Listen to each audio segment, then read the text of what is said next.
দায়িত্ব নেয়ার পর থেকেই একের পর এক চমক দেখিয়ে যাচ্ছেন অন্তর্বর্তী সরকারের প্রধান উপদেষ্টা প্রফেসর ডক্টর মোহাম্মদ ইউনূস। মাত্র ৮ মাসেই তিনি ভেঙে পড়া অর্থনীতিকে নিয়ে গেছেন নতুন এক উচ্চতায়।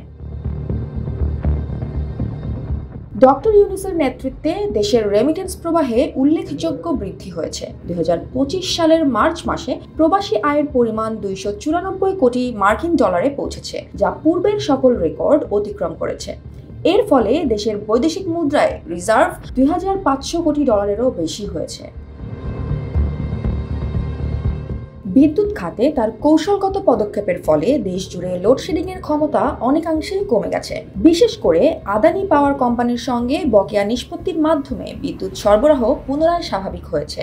অপরদিকে দ্রব্যমূল্য নিয়ন্ত্রণেও তার প্রশাসন সফল হয়েছে বলে জানা গেছে। এবারের বিগত রমজান মাসে নিয়মিত বাজার তদারকির মাধ্যমে পেঁয়াজ ও আলুর দাম উল্লেখযোগ্যভাবে কমে এসেছে, যা সাধারণ জনগণের জন্য স্বস্তির কারণ হয়েছে।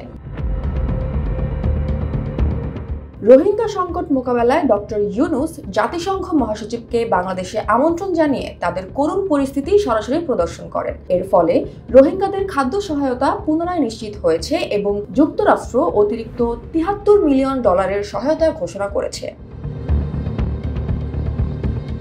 আন্তর্জাতিক সম্পর্কেও তার সাফল্য উল্লেখযোগ্য।